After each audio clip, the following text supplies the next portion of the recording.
Hello students, welcome to T-SAT. My name is Sunanda. ఇవాళ మనం 2025 June మంత్కి సంబంధించినటువంటి నేషనల్ ఇష్యూస్ గురించి మాట్లాడుకుందాం. అందులో మొదటిది వచ్చేసరికి ధృవ అన్నటువంటి ఇనిషియేటివ్ గురించి. ధృవ అంటే ఏంటి? Digital hub for reference and unique virtual address అని కూడా మనం పిలుస్తూ ఉంటాం. డిపార్ట్మెంట్ ఆఫ్ పోస్ట్స్ అన్నటువంటిది, అంటే తపాలా శాఖ అన్నటువంటిది దీన్ని తీసుకురావటం జరిగింది. దీని ద్వారా ఏంటి అంటే నార్మల్ మన అడ్రస్ కాకుండా ఒక 10 నెంబర్స్ ఉండేటటువంటి ఒక డిజి పిన్ అనేసి పిలుస్తాం. డిజి పిన్ అని చెప్పేసి. సో ఈ డిజి పిన్ని తీసుకురావటం వల్ల ఏమవుతుంది, మన రియల్ అడ్రస్ కాకుండా ఆ 10 నెంబర్స్తో ఉన్నటువంటి అడ్రస్, మన లాంగిట్యూడ్ అలాగే లాటిట్యూడ్ వీటిని తీసుకొని ఒక రియల్ టైంలో అడ్రస్ ప్రొవైడ్ చేయటం వల్ల మన అడ్రస్ అన్నటువంటిది సేఫ్గా ఉంటుంది. మన చిరునామా అన్నటువంటిది మనం కావాల్సినప్పుడు ఇవ్వచ్చు, లేదంటే లేదనమాట. అందుకే అడ్రస్ యాజ్ సర్వీస్ అన్నటువంటి ఈ మోడల్ ప్రకారం ఇది పనిచేస్తుంది. సో దీని ద్వారా ఏంటి, సమాచారం మీద మనకి నియంత్రణ అన్నటువంటిది ఉంటుంది. ప్రభుత్వం ఏదైనా పథకాలని అమలు చేయాలనుకున్నా కూడా దానికి ఖచ్చితమైనటువంటి అడ్రస్ అనేటటువంటిది కూడా దీని ద్వారా అవైలబుల్గా ఉంటుందన్నమాట. నెక్స్ట్ చూడండి, ఉల్లాస్ అన్నటువంటి కార్యక్రమంకి సంబంధించి. సో ఈ ఉల్లాస్ అన్నటువంటి కార్యక్రమం ఏంటి, అందరికీ లైఫ్ లాంగ్ లెర్నింగ్ ఆపర్చునిటీస్ అన్నటువంటివి అందించాలి అన్నటువంటి ఉద్దేశంతోనే ఈ ఉల్లాస్ అన్నటువంటి స్కీమ్ని తీసుకురావటం జరిగింది. Understanding life long learning opportunities for all in the society అని కూడా మనం పిలుస్తూ ఉంటాం. సో ఈ ఉల్లాస్ కార్యక్రమం కింద ఏంటి అంటే 15 సంవత్సరాలు పైబడిన వాళ్ళందరికీ కూడా విద్యను అందించాలి, అంటే వయోజన విద్యను అందించాలన్నటువంటిది లక్ష్యం. అలా 100% ఈ ఉల్లాస్ నవభారత్ సాక్షరత కింద అక్షరాస్యతను పొందినటువంటి 2వ రాష్ట్రంగా ఇప్పుడు గోవా అన్నటువంటిది నిలిచింది. మరి మనమేమనుకున్నాము, నేషనల్ ఎడ్యుకేషన్ పాలసీ కింద 2030వ సంవత్సరం నాటికి పూర్తి అక్షరాస్యత సాధించాలి అనేసి లక్ష్యంగా పెట్టుకున్నాం. అలాగే ఈ ఉల్లాస్ పథకం అన్నటువంటి చూడండి 2022వ సంవత్సరంలో వయోజన అక్షరాస్యత కోసం తీసుకురాబడింది. మరి 2వ రాష్ట్రం గోవా అనుకున్నాం. మొదటి రాష్ట్రం ఏంటి అంటే ఇక్కడ చూడండి, మొదటి రాష్ట్రం వచ్చేసరికి మిజోరాం, 2వది వచ్చేసరికి గోవా, అలాగే 3వ రాష్ట్రం వచ్చేసరికి త్రిపుర. సో ఇవి 100% లిటరసీని సాధించినటువంటి స్టేట్స్ అనమాట మన ఇండియాలో. నెక్స్ట్ వచ్చేసరికి దీంట్లో 5 కీలక విభాగాలు ఉంటాయి. అంటే ఇప్పుడు లైఫ్ లాంగ్ లెర్నింగ్ ఆపర్చునిటీస్ని అందిస్తున్నామంటే ఏమేమి అందించాలి, ఇవన్నీ అందించాలి. ప్రాథమిక అక్షరాస్యత అంటే డిజిటల్ లిటరసీ మరియు న్యూమరసీ అన్నటువంటిది ఉండేలాగా చూసుకోవాలి. అలానే క్లిష్టమైనటువంటి జీవన నైపుణ్యాలు అన్నటువంటివి నేర్పించగలిగేలాగా ఉండాలి. అలానే ప్రాథమిక విద్య అన్నటువంటిది కల్పించాలి. అలాగే వృత్తి నైపుణ్యాలను అందించాలి మరియు ఆ చదువుని కొనసాగించాలి. సో ఇవన్నీ ఉన్నప్పుడే వాళ్ళకి లైఫ్ లాంగ్ లెర్నింగ్ ఆపర్చునిటీస్ అనేవి కలిగించినట్టు అనమాట. నెక్స్ట్ చూడండి, ఘటంపూర్ థర్మల్ పవర్ ప్రాజెక్ట్కి సంబంధించి. ఘటంపూర్ అన్నటువంటిది ఎక్కడ ఉంది, ఉత్తరప్రదేశ్లో ఉంది. సో ఈ ఉత్తరప్రదేశ్లో ఈ యొక్క థర్మల్ పవర్ ప్రాజెక్ట్ని తీసుకొచ్చారు. మరి ఇది మనకు ఎందుకు ఇంపార్టెంట్ అంటే ఒకటి గుర్తుంచుకోవాలి, మనమేమో ఒకవైపు రెన్యూవబుల్ ఎనర్జీకి వెళ్ళాలి అనుకుంటున్నాము. థర్మల్ పవర్ అనేటటువంటిది ఏంటి, నాన్ రెన్యూవబుల్ ఎనర్జీ, అవునా? సో నాన్ రెన్యూవబుల్ ఎనర్జీ నుంచి మనం రెన్యూవబుల్ ఎనర్జీ వైపు వెళ్ళాలనుకుంటున్నాం. కానీ ఇంకా ఈ నాన్ రెన్యూవబుల్ ఎనర్జీ అయినటువంటి థర్మల్ పవర్ ప్లాంట్స్ మీదే మనం ఆధారపడుతున్నాం. వీటి నుంచి వచ్చేటటువంటి ఎనర్జీనే మనకి 50% పైగా ఉంటుంది. సో మరి ఇది ఎలాగా అంటే మనము రెన్యూవబుల్ ఎనర్జీకి మారాలనుకుంటున్నాం సరే, దానికి లక్ష్యాలు పెట్టుకోవాలనుకుంటున్నాం సరే, కానీ ఇప్పుడు ఏదైతే మేజర్గా థర్మల్ ఎనర్జీ నుంచి వస్తుందో దీని నుంచి సడన్గా మనం రెన్యూవబుల్ ఎనర్జీకి మారటం అన్నటువంటిది కష్టమైనటువంటి పని. దానికి కావాల్సిన టెక్నాలజీ ఉండాలి, దానికి కావాల్సినటువంటి ఇన్వెస్ట్మెంట్ అన్నటువంటిది క్రియేట్ చేయాలి, అవునా? ఇన్ఫ్రాస్ట్రక్చర్ అన్నటువంటిది కావాలి. సో అవన్నీ మెల్లిగా క్రియేట్ చేసుకుంటూ వాటి వైపు వెళ్ళాలి. ఆలోపు మన యొక్క ఎనర్జీ సెక్యూరిటీ కోసం మనం ఇప్పుడు థర్మల్ పవర్ మీద ఆధారపడుతూ ఉన్నాము. సో ఇప్పుడు ఆ ఫేజ్లోనే ఉన్నాము. థర్మల్ పవర్ ప్రాజెక్ట్ ఇంకొకటి కూడా ఏర్పాటు చేస్తూ ఉన్నారు. ఎవరెవరు కలిసి, నైవేలి ఉత్తరప్రదేశ్ పవర్ లిమిటెడ్ అన్నటువంటిది, అలాగే Neyveli lignite corporation of India limited అన్నటువంటిది, అలాగే ఉత్తరప్రదేశ్ రాజ్య విద్యుత్ ఉత్పాదన్ నిగమ్ లిమిటెడ్, వీటన్నింటి మధ్య కూడా ఒక ఒప్పందం అన్నటువంటిది జరిగింది. సో ఇవన్నీ కలిసి థర్మల్ పవర్ ప్రాజెక్ట్ని ఇప్పుడు నిర్మించబోతూ ఉన్నాయి. మరి నెక్స్ట్ చూడండి, ఇందులో మొత్తం super critical thermal power units అనేటటువంటి 3 ఏర్పాటు చేస్తారు. అందులో ఒక్కొక్క దాని సామర్థ్యం వచ్చేసరికి 660 మెగావాట్లు. దాంట్లో ఇప్పుడు ఈ మొదటి యూనిట్ని జాతికి అంకితం చేయటం జరిగింది. మరి ఇందులో విద్యుత్ భాగస్వామ్యం ఎలా ఉంటుంది? ఇప్పుడు ఈ పవర్ ప్లాంట్ ఉండేటటువంటిది ఎక్కడ? ఉత్తరప్రదేశ్. కానీ ఉత్తరప్రదేశ్కి మాత్రమే కాదు, ఉత్తరప్రదేశ్కి 75.12% పవర్ అన్నటువంటిది వెళ్తుంది. మిగతా 24.88% పవర్ అస్సాంకి కూడా అందుతుంది. దీనికోసం 21,780 కోట్ల పెట్టుబడులు అన్నటువంటివి పెట్టారు. నెక్స్ట్ చూడండి, టెలికాం సమగ్ర మాడ్యులార్ సర్వేకి సంబంధించి దీన్ని ఎవరు ఇస్తారు? Ministry of statistics and programme implementation అన్నటువంటిది. సో గణాంకాలు మరియు కార్యక్రమాల అమలు మంత్రిత్వ శాఖ అని కూడా మనం పిలుస్తూ ఉంటాం. మరి ఇది ఏం చెప్పింది అంటే, గ్రామీణ ప్రాంతాల్లో చూడండి 30% మహిళలు ఈ యొక్క ఆన్లైన్ బ్యాంకింగ్ సర్వీసెస్ అన్నటువంటివి చేయగలుగుతూ ఉన్నారు. లాస్ట్ ఇయర్ కేవలం 17.1% మాత్రమే. అంటే ఇక్కడ గణనీయంగా పెరిగింది అన్నటువంటిది ఇక్కడ మనం తెలుసుకోవచ్చు. అలానే ఇక్కడ చూడండి, ఈ సర్వేకి సంబంధించి మెయిన్ ఛానల్ ఏంటి అంటే, మెయిన్గా దేన్ని వాడుతూ ఉన్నారు అంటే యూపీఐ. మనం ఫోన్పే, గూగుల్ పే, పేటిఎం వీటన్నింటిలో యూపీఐ సర్వీసెస్ని వాడుతూ ఉన్నామా? సో ఈ యూపీఐని ఎక్కువ వాడుతూ ఉన్నారు. దీన్ని తీసుకొచ్చింది ఎవరు? National payments corporation of India, NPCI అన్నటువంటిది. సో అయితే ఈ యూపీఐని మన భారతదేశం అన్నటువంటిది 2016వ సంవత్సరంలో తీసుకొచ్చింది.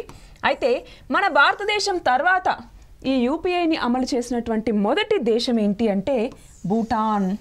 మనం ఇప్పుడు ఈ యూపీఐని వివిధ దేశాల్లో వాడుతూ ఉన్నాం. దాదాపు 12కు పైగా దేశాల్లో ఇప్పుడు యూపీఐ ద్వారా ట్రాన్సాక్షన్స్ అన్నటువంటివి మనం చేయొచ్చు. అలా మొదటిగా మన ఈ యూపీఐని స్వీకరించినటువంటి దేశం ఏంటి అంటే భూటాన్. నెక్స్ట్ చూడండి, భారత్ జెన్ అన్నటువంటిది. భారత్ జెన్ అన్నటువంటిది ఒక ఆర్టిఫిషియల్ ఇంటెలిజెన్స్ ఇనిషియేటివ్ అనమాట. సో ఇది ఏంటి అంటే ఒక మల్టీ మోడల్ లార్జ్ లాంగ్వేజ్ మోడల్ని తీసుకుంటుంది.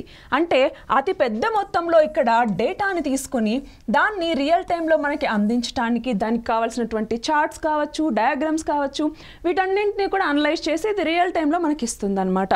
So national mission on inter disciplinary cyber physical systems NMICPS ఇది దీన్ని తయారు చేయటం జరిగింది. మరి భారత్ జెన్కి సంబంధించి చూస్తే ఇందాక అనుకున్నాం, పెద్ద మొత్తంలో డేటాను తీసుకొని అది పిక్చర్స్ గాను లేకపోతే ఇంకేదైనా మనకు కావాల్సినటువంటి ఫార్మెట్లో అవుట్పుట్ అన్నటువంటిది ఇస్తుంది అనేసి. అది మొత్తం 22 భారతీయ భాషల్లో ఇవ్వటం జరుగుతుంది. మరి దీనికి 4 పిల్లర్స్ అన్నటువంటివి ఉంటాయి. ఏంటి ఆ 4 పిల్లర్స్? ఒకటి వచ్చేసరికి సాంకేతిక అభివృద్ధి, అంటే టెక్నాలజికల్ డెవలప్మెంట్ అన్నటువంటిది ఉండాలి. అలాగే వ్యవస్థాపకత అన్నటువంటిది ఉండాలి. అలానే మానవ వనరుల అభివృద్ధి అన్నటువంటిది, హ్యూమన్ రిసోర్స్ డెవలప్మెంట్ అన్నటువంటిది జరగాలి. అలాగే అంతర్జాతీయ సహకారం అన్నటువంటిది కూడా దీనికి కావాలి. ఎందుకంటే అంత పెద్ద మొత్తంలో డేటాను తీసుకుని అనలైజ్ చేయాలి అంటే అది కేవలం మన దేశంలో ఉన్నటువంటి డేటా మాత్రమే కాదు. ఫర్ ఎగ్జాంపుల్ మెడికల్ ఫీల్డ్కి సంబంధించి ఏదైనా ఒక డేటా కావాలి. ఫర్ ఎగ్జాంపుల్ ఒక వ్యాధికి సంబంధించిన డేటా తీసుకోవాలి. అప్పుడు మన దేశంలో ఆ వ్యాధికి సంబంధించిన డేటా ఒక్కటే ఉంటే సరిపోదు. ప్రపంచంలో వివిధ దేశాల్లో ఆ వ్యాధికి సంబంధించిన డేటా ఉంటే దాన్ని సమగ్రంగా మళ్ళీ మనం తెలుసుకోవటానికి ఉపయోగపడుతుంది. సో అలా అంతర్జాతీయ సహకారం అన్నటువంటిది కూడా దీనికి అవసరమవుతుంది. నెక్స్ట్ చూడండి, కృషి నివేష్ పోర్టల్ అన్నటువంటిది. కృషి నివేష్ పోర్టల్ అన్నటువంటి దేనికి సంబంధించింది? వ్యవసాయ పథకాలకి సంబంధించినటువంటిది. మరి ఇక్కడ చూస్తే వివిధ వ్యవసాయ పథకాలన్నింటినీ క్రమబద్ధీకరించి ఒక చోటికి తీసుకురావటం కోసం ఇది ఎంతగానో ఉపయోగపడుతుంది. For example agriculture infrastructure fund అంటాం, అంటే వ్యవసాయ మౌలిక సదుపాయాల నిధి అనేసి. అలాగే PM కుసుమ్, ప్రధానమంత్రి కృషి ఊర్జా సురక్ష ఏవం ఉత్తమ్ మహాభియాన్ అని కూడా పిలుస్తూ ఉంటాం.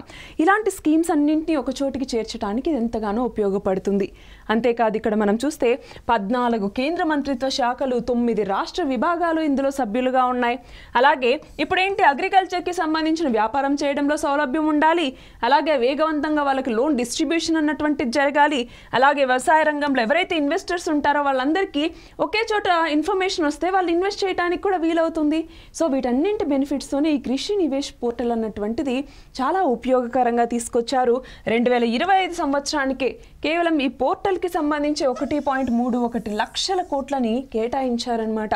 అందులో వివిధ పథకాలకి సంబంధించి వాటిని ఇంటిగ్రేట్ చేయడానికి సంబంధించి వీటన్నింటి గురించి. నెక్స్ట్ చూడండి, భారతదేశంలో వేడి గాలుల మీద అంటే ఇక్కడ హీట్ వేవ్స్కి సంబంధించి ప్రీ మాన్సూన్ అన్నటువంటిది ఎలాంటి ప్రభావం చూపిస్తుంది అన్నట్టుగా. మనకి నార్మల్గా ఏమవుతుంది, ఏప్రిల్ టు జూలై ఈ మధ్యలో ఎక్కువ హీట్ వేవ్స్ అన్నటువంటివి వస్తూ ఉంటాయి.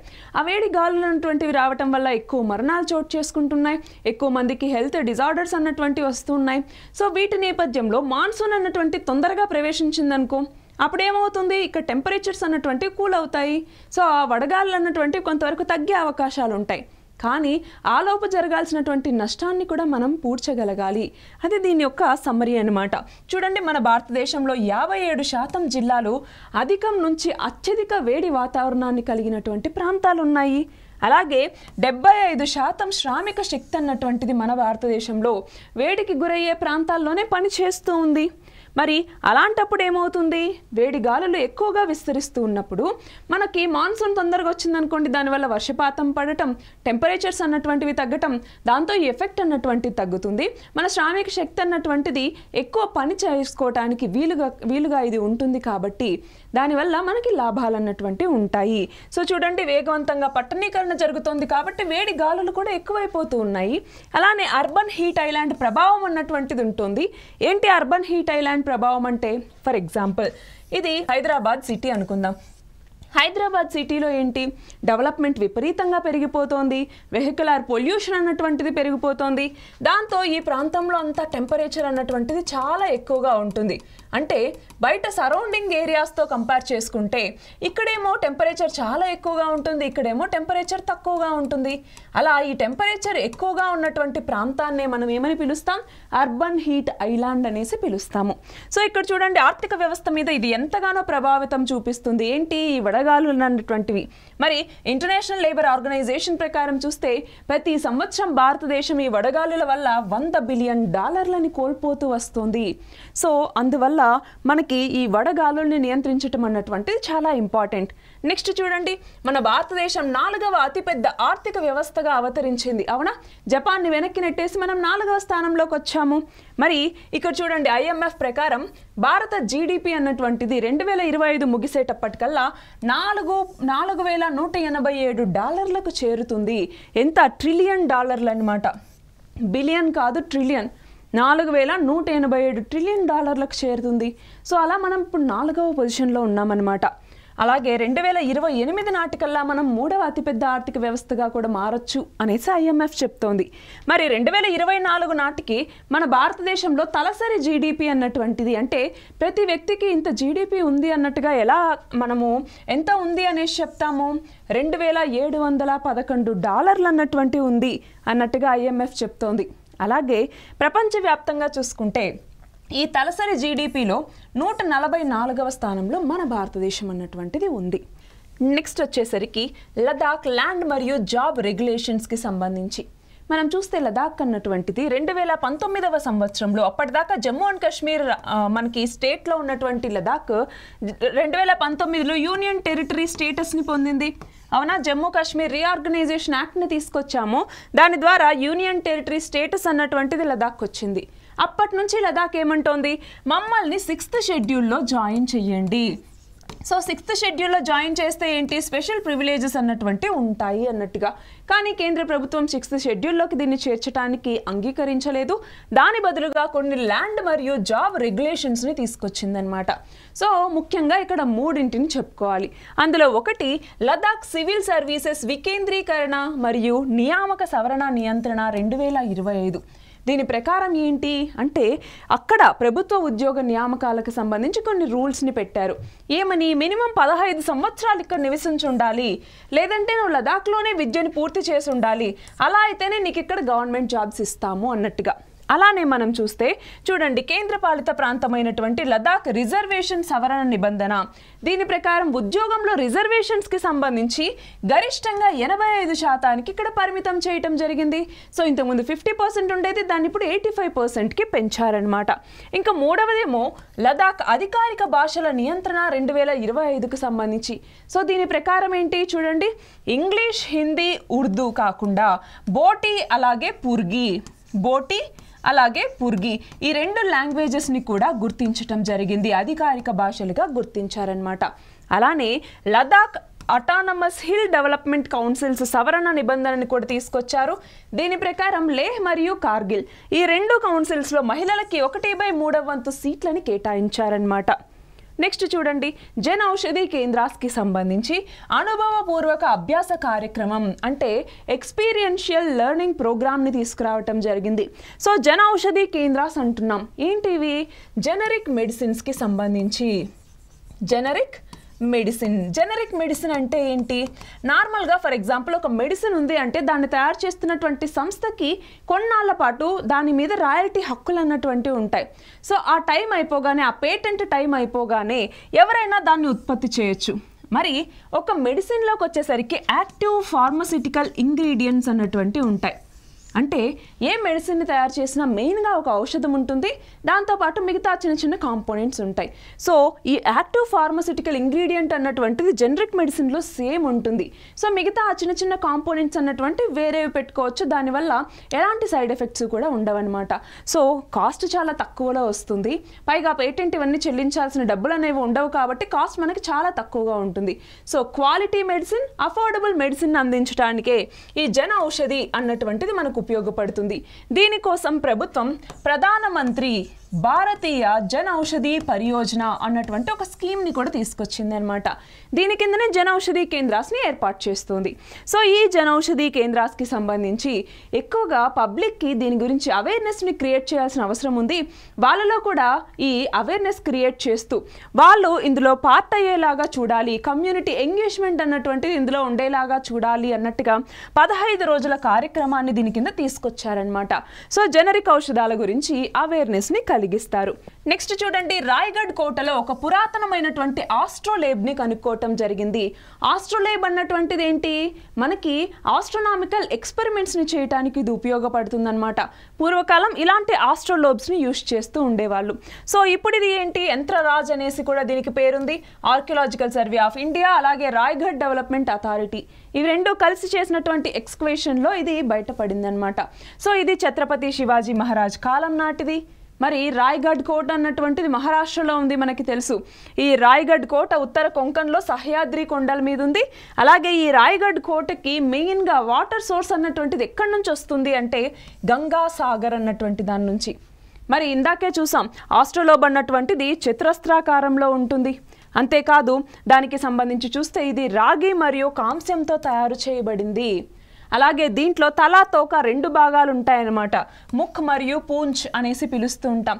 తల తోక స్థానాలను సూచిస్తాయి. తల ఏమో నార్త్, తోక అంటేనేమో సౌత్ సైడ్కి సూచిస్తుంది అనమాట. సో మనకి ఏ దిక్కున ఏముంది అనేసి తెలుసుకోవడానికి ఇది చాలా ఉపయోగపడుతుంది. వీళ్ళు నావికాదళం ఎలా ఉండేది, ఖగోళ పద్ధతుల్ని అర్థం చేసుకోవడానికి ఎలా యూజ్ చేసేవాళ్ళు అని తెలుసుకోవడానికి మనకి ఈ యొక్క ఆస్ట్రోలేబ్ అన్నటువంటిది చాలా బాగా ఉపయోగపడుతుంది. నెక్స్ట్ చూడండి, రాజా ఖాస్ అన్నటువంటి ఒక గ్రామం గురించి. ఈ గ్రామం ఎక్కడ ఉంది అంటే హిమాచల్ ప్రదేశ్లో ఉంది.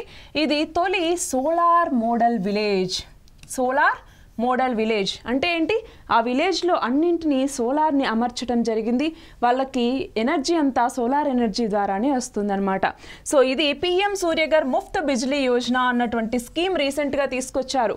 దేనికి సంబంధించి? సోలార్ ఎనర్జీని పెంపొందించాలి, అలాగే 1 కోటి ఇళ్ల మీద ఈ యొక్క సోలార్ రూఫ్ టాప్స్ని క్రియేట్ చేయటం ద్వారా ప్రతి ఇంటికి 300 యూనిట్ల ఉచిత విద్యుత్ను అందించాలన్నటువంటిది ఈ స్కీమ్ యొక్క ముఖ్య ఉద్దేశం. అందులో భాగంగానే ఈ సోలార్ విలేజ్ని నిర్మించారనమాట. రాజా ఖాస్ వచ్చేసరికి ఇప్పుడు 3700 కిలోవాట్ల సౌరశక్తి సామర్థ్యాన్ని కలిగి ఉంది. సో దీని ద్వారా అక్కడ ఉన్నటువంటి వాళ్ళకి క్లీన్ ఎనర్జీని అందించవచ్చు అనమాట. మరి ఇది సస్టైనబుల్ డెవలప్మెంట్ గోల్ 7కి సంబంధించింది. అఫోర్డబుల్ మరియు క్లీన్ ఎనర్జీని అందరికీ అందించాలి 2030వ సంవత్సరానికి అన్నటువంటిది ఈ యొక్క గోల్. మరి ఇక్కడ చూస్తే భారతదేశ జనాభా లెక్కలు అన్నటువంటివి స్టార్ట్ చేస్తూ ఉన్నారు. 2027 కల్లా ఇది పూర్తవుతుంది అన్నట్టుగా. అయితే మనకి మొదటిసారిగా జనాభా లెక్కలు అన్నటువంటివి 1872వ సంవత్సరంలో తీసుకొచ్చారు. కానీ ఫస్ట్ కాంప్రహెన్సివ్గా 1881లో అనమాట. అప్పటి నుంచి మనకి ప్రతి 10 సంవత్సరాలకు ఒకసారి సెన్సస్ జనాభా లెక్కలు అన్నటువంటివి, జనాభా గణన అన్నటువంటిది జరుగుతూ వస్తుంది. అయితే 2021లో జరగాల్సినటువంటి సెన్సస్ ఇది 16వ సెన్సస్ అనమాట. ఇది ఏమైంది? కోవిడ్-19 వల్ల పోస్ట్ పోన్ అవుతూ వచ్చింది. ఇప్పుడు దాన్ని మొదలు పెడుతూ ఉన్నారు. సో ఇది మొట్టమొదటి డిజిటల్ జనాభా లెక్కల గణన అనమాట. సో అంతా డిజిటల్ పద్ధతిలోనే ఈసారి జనాభా లెక్కలు అన్నటువంటివి చేస్తారు. మొత్తం 2 ఫేజెస్లో చేస్తారు. 1వ దశలో ఏమో ఇళ్ల జాబితా చేస్తారు, 2వ దశలో జనాభా గణన అన్నటువంటి చేస్తారు. అయితే ఈసారి క్యాస్ట్ సెన్సస్ని కూడా చేపట్టబోతూ ఉన్నారు. క్యాస్ట్ సెన్సస్ని కూడా చేపట్టబోతూ ఉన్నారు. ఇంపార్టెంట్. నెక్స్ట్ చూడండి, భారతదేశ జనాభా లెక్కలకి సంబంధించి లోక్సభ, స్టేట్ లెజిస్లేటివ్ అసెంబ్లీస్ వీటిలో డీలిమిటేషన్ అంటే ఏంటి? ఒక ప్రాంతానికి ఇన్ని సీట్స్ ఉండాలి అన్నట్టుగా ఆ బౌండరీస్ని మళ్ళీ రీడ్రా చేయటం జరుగుతుంది. దాన్నే డీలిమిటేషన్ అంటాము. సో ఆ డీలిమిటేషన్ చేయాలి అన్న జనాభా లెక్కలు మనకు తెలిసి ఉండాలి. అలానే రీసెంట్గా ఏమైంది? పార్లమెంట్ మరియు స్టేట్ లెజిస్లేటివ్ అసెంబ్లీస్లో మహిళలకి 33% రిజర్వేషన్స్ని తీసుకురావాలన్నట్టుగా ఒక చట్టాన్ని తీసుకొచ్చాం. ఈ చట్టాన్ని అమలు చేయాలన్నా కూడా మనకి డీలిమిటేషన్ కావాలి. డీలిమిటేషన్ కావాలంటే జనాభా లెక్కలు అన్నటువంటి ఉండాలి. సో ఇవన్నీ కూడా ఇంటర్లింక్డ్ అనమాట. ఆల్రెడీ మనకి ఈ లోకల్ సెల్ఫ్ గవర్నమెంట్లో 33% రిజర్వేషన్ ఉంది. కాబట్టే పార్లమెంట్ మరియు స్టేట్ లెజిస్లేటివ్ అసెంబ్లీస్లో ఇప్పుడు 33% రిజర్వేషన్స్ని కల్పించారు. నెక్స్ట్ చూడండి, సమృద్ధి మహామార్గ్ అన్నటువంటిది. దీనికే పేరేంటి? హిందూ హృదయ సామ్రాట్ బాలాసాహెబ్ థాక్రే మహారాష్ట్ర సమృద్ధి మహామార్గం అనేసి కూడా పిలుస్తూ ఉంటాము. సో ఇది ఏంటంటే ముంబైని నాగ్పూర్ని కలుపుతూ 700 కిలోమీటర్ల పాటు ఈ ఎక్స్ప్రెస్ వేని నిర్మిస్తూ ఉన్నారు. అందులో మొదటి దశ అన్నటువంటిది పూర్తయిందనమాట. మొత్తం ఈ ప్రాజెక్టు ఖర్చు 55,335 కోట్ల రూపాయలు. మరి దీని ద్వారా ఏంటి? ఇప్పుడు ఏదైతే ముంబై నాగ్పూర్ అన్నామో ఆ ప్రయాణ సమయాన్ని కేవలం 7 గంటలకి తగ్గించడం అన్నటువంటిది. దీని ద్వారా ఈ కార్యకలాపాలు అలాగే ఏవైతే వాణిజ్యం అన్నటువంటివి ఉంటాయో వీటన్నింటినీ సులభతరం చేయటం, అలాగే ఎంప్లాయ్మెంట్ జనరేట్ చేయటం, ఇవన్నీ కూడా ప్రతి ప్రాజెక్ట్కి ఉండేటటువంటివే. నెక్స్ట్ చూడండి, కిచాన్ మరియు మేనార్ ఈ తడి భూములకి సంబంధించి రీసెంట్గా రామ్సర్ వెట్లాండ్స్గా ఈ రెండింటిని కేటగరైజ్ చేశారు. ఈ రెండు కూడా ఎక్కడ ఉన్నాయి అంటే రాజస్థాన్లో ఉన్నాయి. రాజస్థాన్లో ఈ రెండు ఉన్నాయి. సో ఈ రెండు చేరటంతో ఇప్పుడు రాజస్థాన్లో మొత్తం ఎన్ని ఉన్నాయంటే 4 ఉన్నాయన్నమాట. అదే మన భారతదేశంకి వచ్చేసరికి ఇప్పటిదాకా 89 ఉండేవి. ఇప్పుడు ఈ రెండు చేరటం ద్వారా దాని సంఖ్య అన్నటువంటిది 91కి పెరిగింది. సో ఇప్పుడు 91కి చేరింది. ఆసియాలోనే ఇది అత్యధికం అనమాట. మరి ఈ రామ్సర్ చిత్తడి నీళ్ళలు లేకపోతే రామ్సర్ వెట్లాండ్స్ అంటాము. ఇది 1971లో ఇరాన్లో రామ్సర్ కన్వెన్షన్ అన్నటువంటి జరిగిందనమాట. సో అందులో చిత్తడి నీళ్ళని పరిరక్షించాల్సినటువంటి అవసరం ఎంతైనా ఉంది. ఫర్ ఎగ్జాంపుల్ ఇప్పుడు మనం చూస్తే కేవలం 6% చిత్తడి భూములు ప్రపంచవ్యాప్తంగా ఉంటే దాంట్లో 40% బయోడైవర్సిటీ అన్నటువంటిది ఉంది, జీవ వైవిధ్యం అనేటటువంటిది ఉంది. సో దీన్ని కాపాడుకోవాల్సిన అవసరం ఉంది అనేసి.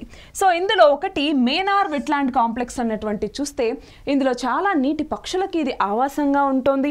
అంతేకాకుండా దీనికి 3 చెరువుల నుంచి వాటర్ సోర్స్ అన్నటువంటిది అందుతుంది. తలాబ్ అంటే చెరువు అనమాట. సో ఈ 3 సోర్సెస్ ఏంటి? బ్రహ్మ తలాబ్, తండ్ తలాబ్, అలాగే కెరోడా తలాబ్. ఈ 3 నుంచి వాటర్ అన్నటువంటిది ఈ మేనార్ వెట్లాండ్ కాంప్లెక్స్కి వెళ్తుంది. అలాగే కమ్యూనిటీ లెడ్ కన్జర్వేషన్ ఎఫర్ట్స్లో ఈ యొక్క మేనార్ వెట్లాండ్ కాంప్లెక్స్ అన్నటువంటిది ఉంది.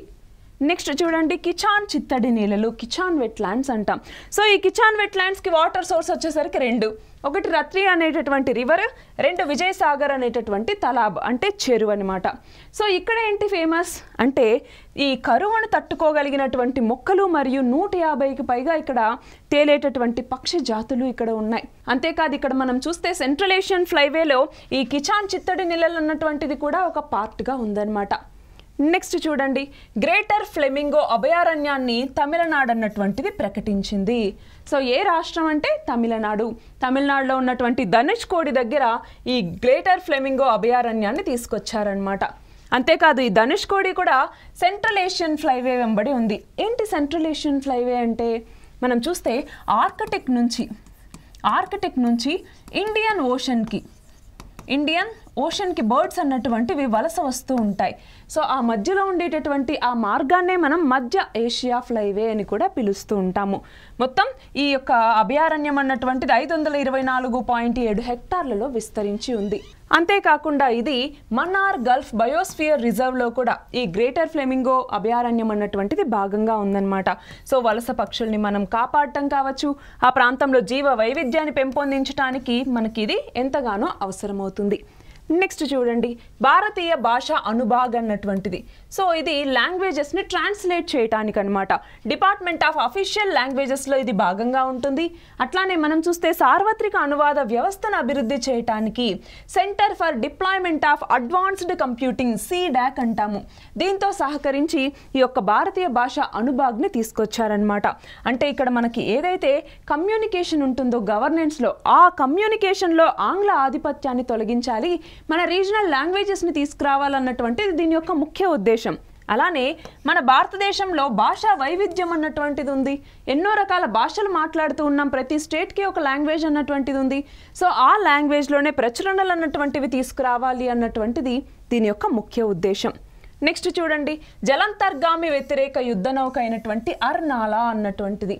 అర్నాలా అన్నటువంటిది మహారాష్ట్రలో ఉన్నటువంటి ఒక ఫోర్ట్ అనమాట. దాని పేరు మీదుగానే దీనికి అర్నాలా అనే పేరు పెట్టారు.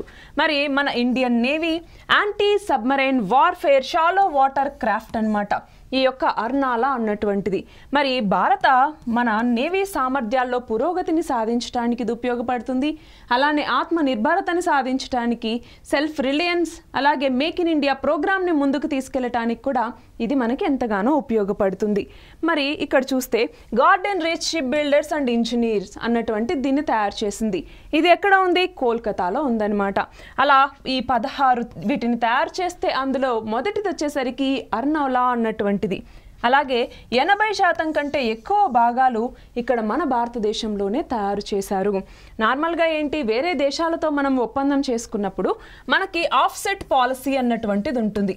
ఆఫ్సెట్ పాలసీ అనేసి అంటే ఏంటి, వేరే దేశంలో దాన్ని తయారు చేసినా దానికి సంబంధించినటువంటి కొంత శాతం భాగాల్ని మన భారతదేశంలో తయారు చేయాల్సి ఉంటుందన్నమాట.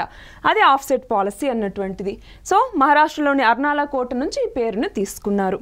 నెక్స్ట్ చూడండి, మెర్బికో వైరస్కి సంబంధించి. మెర్బికో వైరస్ అన్నటువంటిది కరోనా వైరస్ జాతికి సంబంధించినటువంటిది. మరి middle east respiratory syndrome, MERS అని కూడా పిలుస్తాం కదా. ఈ మెర్స్ కరోనా వైరస్కి సంబంధించినటువంటి జాతిలోనే ఈ మెర్బికో వైరస్ అన్నటువంటిది కూడా ఉంటుంది. అయితే ఇందులో ఉన్నటువంటి అన్ని సబ్ గ్రూప్స్ అన్నటువంటివి మనకి డేంజరస్ కాదు. బట్ HKU5 సబ్ గ్రూప్ అన్నటువంటిది మనుషులకి చాలా డేంజరస్. సో ఈ HKU5 వైరస్లు ఏవైతే ఉన్నాయో ఇవి కూడా ఈ SARS-CoV-2 రకానికి సంబంధించినవి. వీటి వల్ల మళ్ళీ ఇంకొక పాండమిక్ ముప్పు వచ్చేటటువంటి అవకాశం కూడా ఉంది. సో ఇవి నేషనల్ న్యూస్ అన్నమాట. ఇంకొన్ని నేషనల్ న్యూస్తో మళ్ళీ కలుద్దాం.